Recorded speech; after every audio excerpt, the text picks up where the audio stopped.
Entertainment. And coming up, we've got, he says looking at his list, yes, we've got Andrew Ferguson, we've got Duffy, and we've got the audience poem that you lot wrote. And having looked at this, all I can say is you're a bunch of very strange bastards. That's all I can say to that. Oh, right. And also, if anyone has a Kindle and a teenager that they want to corrupt, I've got a teenage book out on the Kindle, so it's interesting. Right, and it's available for 77p, so, right, there we go. Okay. I'm going to do a poem for you first. I haven't decided which one. Any preferences? No, she doesn't want me to do any at all. Right, okay, there we go. She's shaking her head. Right, okay. Right, this one is called Don't Judge by Appearances. Because people look at me sometimes and they think things about me just from the way I appear and cook me meals, but without asking me whether my dietary situation is. So this isn't a pop at vegetarians or anything like that, right? This is about people making assumptions. Don't judge by appearances when you look at me, because I might be a hairy man, a freaky and a scary man, a leery and contrary man, but I am not a vegetarian or macrobiotic fruitarian, a windfall, raw food, fresh fruit, vegan man, because I eat meat. And I try not to get too rude when everyone assumes that I eat hippie food, but I don't scoff the toffee and polenta. I don't miss it. The only pulses I like are the ones in my wrists. And I've got a headload of dreadlocks. I spend autumn hippie hill grazing, if you know what I'm saying. I dig things and have tongue piercing. But if it don't run fast enough, I say nab it and nosh it, because I eat saveloy and poached venison with a menace man, but corn is veggie food, fawn, and lentils, dried meat, chicken, oriental. So if you see me on the streets hungry as hell, and let's face it, poetry doesn't pay too well, please feed me anything tasty, just as long as it's not meat-free, because yes, you know the score, I'm a carnivore. Thank you very much. So I do have to say they have lovely vegetable, vegetarian and vegan dishes at the Forest Cafe as well. Right. Okay. I'm going to hand over to our next performer. So can you give it up for some more twisted tales from Andrew Ferguson?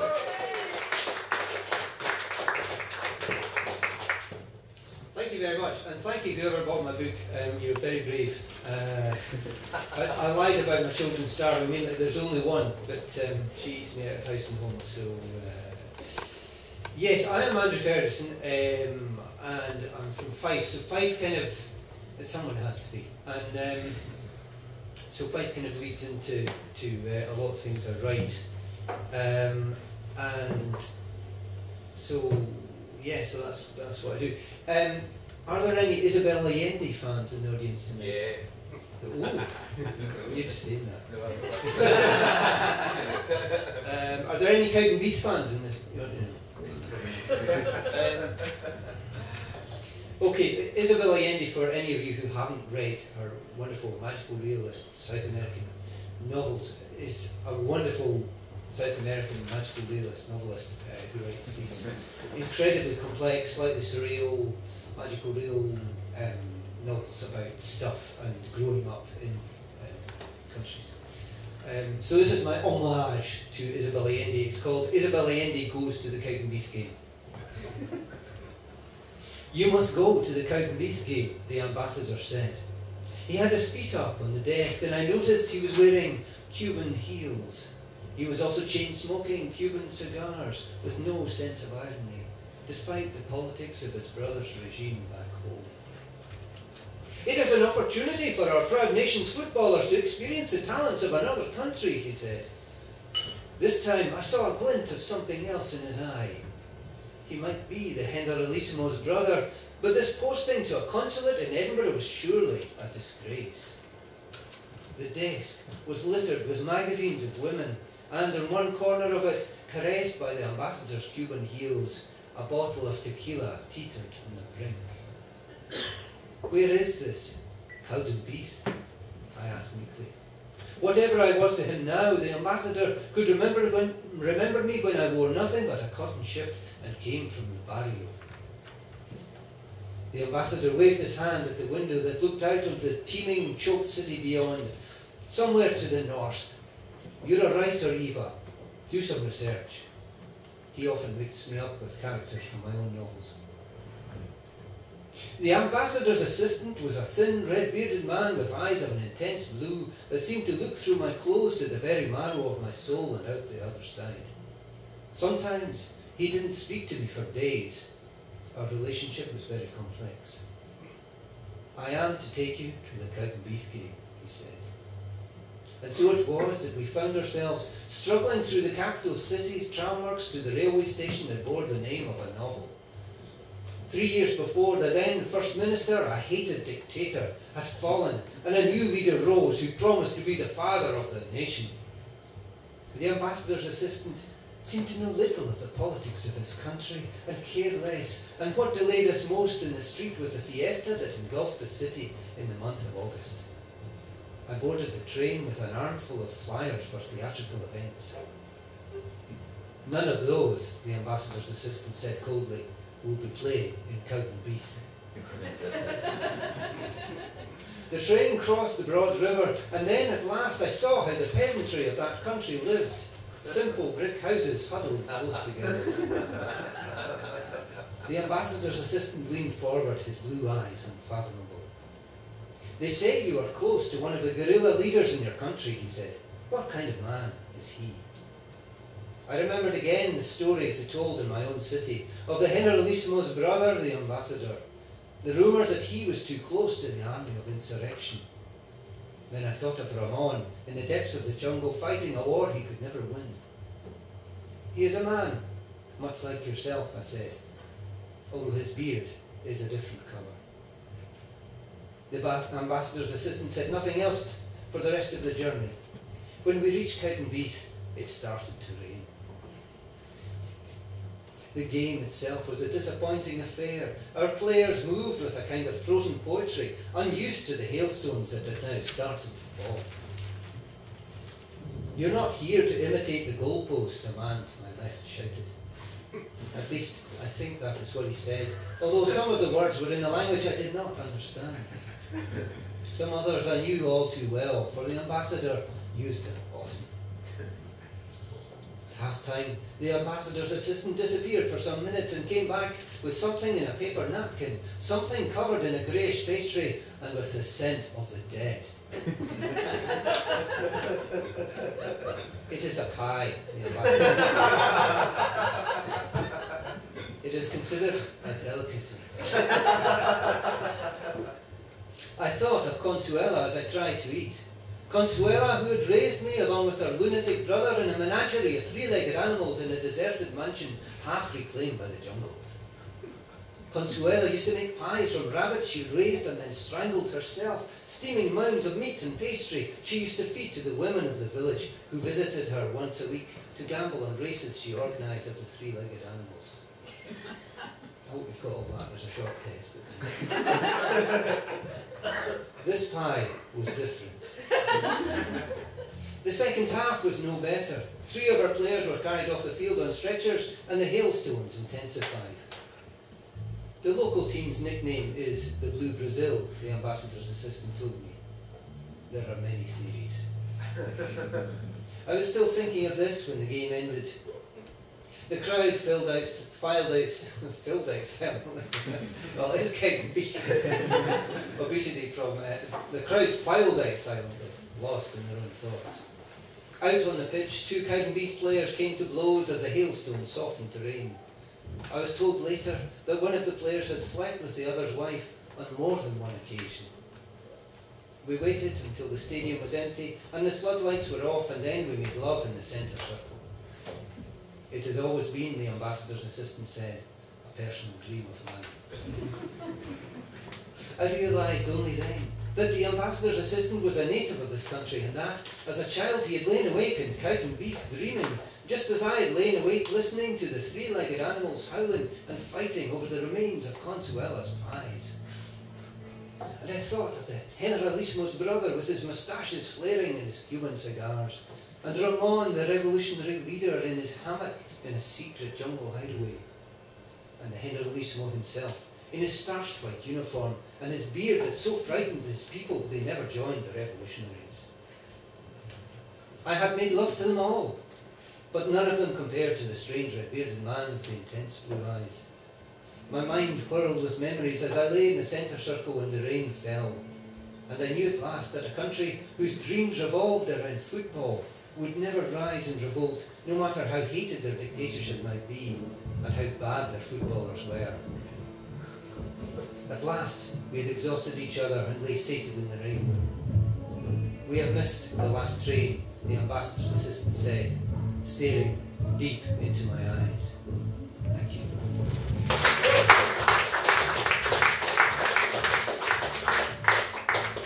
So the music upstairs has started just on cue because this is a bit of a shouty one, so I'll be able to try and raise my game. I loved the poem about Terence Lager, by the way. I thought you weren't nearly rude enough, that's my objection. This is about a rather nicer beer called India Pale Ale, which I like to sample now and again. And so after the third pint one night, I was thinking about the origins of India Pale Ale, and I spent literally minutes Googling. Came up with this story. Recently, these postcards were found which bore out the true story of the origins of India Pale Ale. It's called Postcards from the Raj, R-A-D-G-E. 14th June, 1840. Kishnau Hill Station, Kashmir, Northern India. My dearest Amelia, my unit arrived today at a little known hill station on our way further north. We've been detailed to relieve the garrison from a siege by the local tribes. We drove off the natives with little difficulty. They seemed a miserable, disorganised bunch who melted into the hills with few casualties. How they had even dared to bear arms against our gallant garrison beggars belief. A fine body of men from the Queen's Own Lowlanders Regiment. They're tough, experienced soldiers with a basilisk gleam in their eye. 15th June, Kishnau. Dearest Amelia, we decided to rest up for a day here at this hill station, a decision greeted with a hearty cheer by our Scotch fellows in the garrison. Of course, their enthusiasm for our extended stay was even greater when, unloading our supplies, they realised it included a consignment of Thompson's India Pale Ale, destined for our much larger garrison at Sikpur further north. As you know, Amelia, you and I signed the Pledge of Temperance together, and I would sooner cut off my own arm than break that vow, like the other vows we are to take when I return. But I know your soft-hearted nature would have allowed a smile, my dear, had you seen the simple joy in the faces of these good Scots lads when they saw they were to be afforded a tankard apiece with their rations. This is the real stuff, sir, quoth one of the sergeants, a fellow named Jamflers. Thompson's is brewed in Fife, where I come from, and is 100 times better than that Hodgson's we used to get. I admit, of course, the peculiar Scotch oath he used to describe the previous ale, which chimes curiously with the name of the hill station. I cuffed him pleasantly and set him to guard duty. I may add, it is juiced hot, and the curries the native cooks serve up barely reduce one's thirst. 16th June, Kishnau. The storm clouds gather from the north this morning as I write this from the sentry post, surveying the wreckage around me. I am distressed to relate, Amelia, that the garrison commander, who unfortunately outranks me, sanctioned 4, even 5 rations of the Thompson's IPA. Soon the fine fellows of the Queen's Own Lowlanders, along with my own men, were an unsoldierly rabble, the Scotchman's kilts askew with the ale, the hot sun, and the Bindaloo biryani the native cook served up for lunch took its toll. I think the raucous medley of Scotch drinking songs was what attracted the tribesmen's attention, but by the time they attacked, most of the garrison was slumbering. We fought them off with some casualties, but they will be back. I can only pray they do so when the men are sober. 17th June, Kishnau. A quiet day of baking heat, Amelia. I'm sure the native cooks must have a secret supply of chili powder, but no matter how I beat them, they claim it is the standard curry they always make for the men here. Surrounded by hidden enemies, waiting for us to sally out of the fort, we must rely on the well, which yields a sour-tasting, brackish water that barely slakes a man's thirst. 18th June, bish now. The heat, Amelia, the damned heat. When will these damned natives attack? When will the storm break? The men have been more moderate in their furtive errands to the barrels of Thompson's, but still the supplies of IPA, like of other things, must run out soon. 19th June, fish now. It pains me almost as much to write this, Amelia, as I fear it will pain you to read it. However, I must confess to you my misdeed. There can be no secrets between us when we're married. I broke my solemn pledge and sampled the Thompson's IPA. There it is said, but there is more besides and much worse. No sooner had I tasted the stuff than I acquired a taste for it. 1, 2, then 3 tankards later, I was leading a song I knew from my Eton days, when the whoops of attacking natives warned us of impending danger. Full of Dutch courage, I mounted the parapet and was challenging the devils to a fist fight when I was pulled off by one of my own men. I must have banged my head on the way down, for I lay insensible for some time as hostilities raged around me. By the time I awoke, the firing had stopped and it was dark. With a blinding headache and racked by guilt for what I had done, I hit upon a way I could atone and remove the source of temptation for good. As you know, I am no weakling, Amelia, but it took all my strength to hoist the barrel of Thompson's up the steps to the parapet. A group of the ill-favoured natives were lurking not far below the walls, and I launched it at them when a shout made me turn round. It was Jamflers.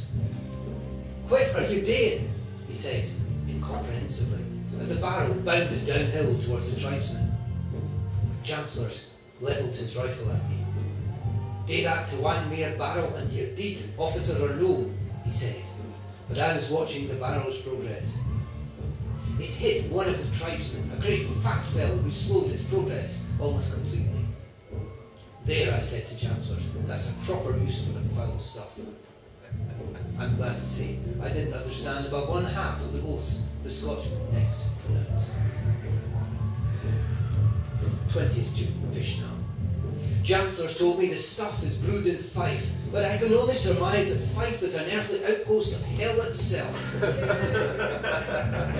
No one seems to be immune to its attractions, neither I, for a tankard of it sits beside me as I write, Amelia, I must confess, nor the Mohammedan tribesmen who, on opening the barrel we had thrown at them, proceeded to drink its contents down, like very Scotchmen. Then, inevitably, came the singing, and a series of shouts issued in our direction. I dragged one of our wretched native cooks up. "What is that infernal chanting about?" I shouted at him. "It is a war cry," he said, eyeing me fearfully. "It means, in your tongue, come and have a go if you think you're hard enough." "Poppycock," I snarled and threw him back downstairs. Putting my eye to the sights of the rifle, I managed to down a couple of the wretches as they danced, although I fear my aim is not as good as when I am sober. 21st June, Vishnu. My dearest Amelia, if this reaches you, it can only mean there is a spark of humanity in the tribesmen and they have passed it on to the frontier guard, or that a relief force has overtaken them. Why I ever considered them feckless brutes escapes me now. They are proud, hawk-nosed people and devious beyond measure. Last night, the native cooks decamped to join the tribesmen, taking the remaining Thompson's IPA with them. Too late we discovered their reserve supply of chili powder, hidden of course in a place we would never have looked, the first beer barrel to be emptied a bare 7 days ago. They attacked at dawn when most of our fellows were either too dog-tired or too inebriated to fire back. Now as the sun climbs in the sky, only Sergeant Jamflers and I remain, the last barrel of Thompson's propping us up as we reload our rifles on the parapet. That's a bit of action. You can see why I do spoken word, I can't even do it. Alright. For, dearest Amelia, the final irony is this. Devious as these damn curry-wielding dervishes might be, my fly fifer jamflers was yet more cunning. 2 days ago, when everyone else was asleep, he had rolled a full keg of the ale in among the empties, and it remained there undetected as the treacherous biryani merchants slipped out through the hill station gates last night. Thus, dear Amelia, the sergeant and I sit, awaiting the final assault, with the scent of hops in our nostrils and the taste of Thompsons in our throats. I am unsure what it is that makes this brew so irresistible. Jamflers claims it's something to do with the mine water it's made from, but its effects, I must own, are unexpected. Ye ken, Jamflers has just informed me, you're no a bad bastard after all.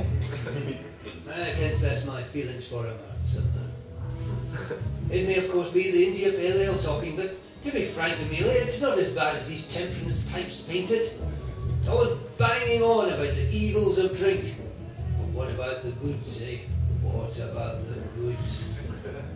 So, Amelia, as I ride to bid the blasted natives to have a go if they think they're hard enough, and I reflect that I'll never see you again, I've one last thing to say to you, some considered advice from my sergeant.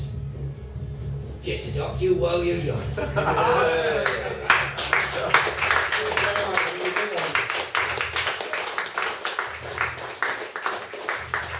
we go. That was Andrew Ferguson.